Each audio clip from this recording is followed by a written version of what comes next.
Привет, друзья! С вами Галя Карн, и сегодня у нас очень интересная рубрика «Вопросы и ответы». Кстати, вам спасибо большое за интерес к моему каналу. Продолжайте им интересоваться, подписывайтесь, пожалуйста, ставьте лайки, комментарии и приходите на мои живые экскурсии. А сегодня я отвечу на некоторые ваши вопросы, но вы можете мне продолжать писать их в личные сообщения. И первый вопрос: как вы стали художником? Я родилась с карандашом в руке. Сколько себя помню, рисовала. Мама даже на отдыхе летом могла меня посадить куда-то в тенечек. Я спокойно сидела, рисовала, потому что она мне давала альбом, карандашики. И была забавная история. Я даже себе как-то раз нарисовала набор детской посуды.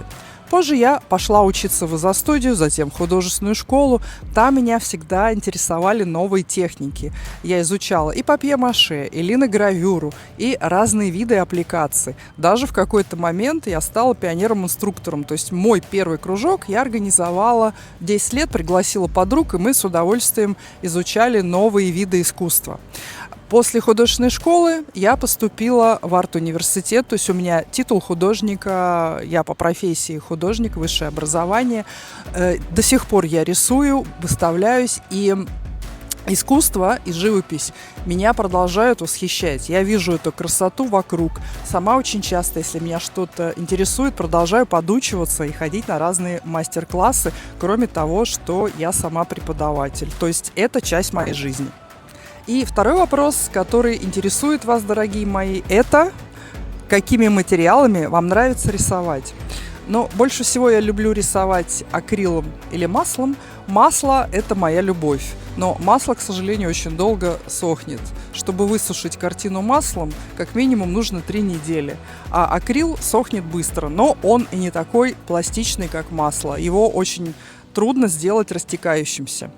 Акварель мне нравится, но не очень, потому что это самая сложная техника. Если ты испортил работу акварелью, то это уже все. И еще один мой любимый материал, который всегда можно брать с собой, в любом месте им рисовать, это маркеры, так называемый скетчинг. Иногда могут получиться потрясающие работы совершенно. То есть можно даже не отличить от акварельного рисунка. Как вы пришли к преподаванию? Наступил момент, когда я поняла, что во мне накопилось огромное количество знаний, и их пора отдавать людям.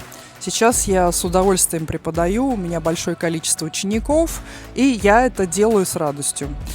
Многих я готовлю для поступления в арт-вузы. Учащихся арт-классов я предпочитаю готовить к арт-проектам. Мы с ними это все разбираем и готовимся, чтобы они смогли на экзамене получить хорошую оценку.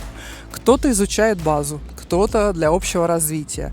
Например, есть у меня скульптор, который изучает академический рисунок. Мой самый взрослый ученик, 82 лет, изучает иллюстрацию, чтобы проиллюстрировать собственную книгу поэзии. Например, у меня есть также нейрокоуч, с которой мы изучаем цветоведение и улучшаем ее качество рисунка. Поэтому жду вас на своих уроках. Я люблю это делать и с удовольствием поделюсь с вами своими знаниями. Смешные истории из области преподавания. Хороший вопрос. Их, конечно, очень много, как у любого преподавателя. Например, есть у меня один маленький ученик, который во время уроков сильно вертится, но при этом умудряется еще и хорошо учиться. И иногда он просто на стуле переворачивается вниз головой, чтобы повисеть и отдохнуть. В какой-то момент мне это надоело, я сделала то же самое. Он вообще просто обалдел и в какой-то момент перестал баловаться вообще. То есть он, может быть, даже там как-то испугался и сидел спокойно на протяжении нескольких занятий. Также, если вспомнить, есть у меня девочка, которая лизнула акварель. Ленинградская акварель содержит небольшое количество меда. Она решила попробовать и проверить, так ли это. И сказала: меда почти нет, какая-то химия.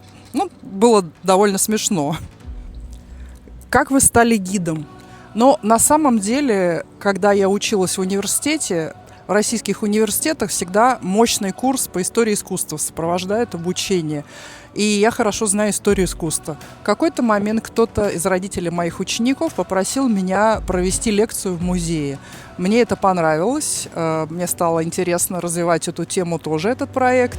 И начало появляться большое количество туристов и желающих куда-то со мной сходить. Так я стала гидом. Что вам нравится больше, работа гидом или преподавателем?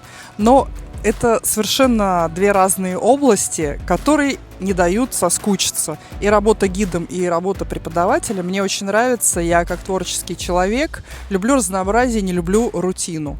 Поэтому обе эти профессии не дают мне заскучать. Всегда находится что-то новое, чему-то учишься, какие-то интересные истории, что-то новое со своими учениками ты отдаешь, по-новому рассказываешь.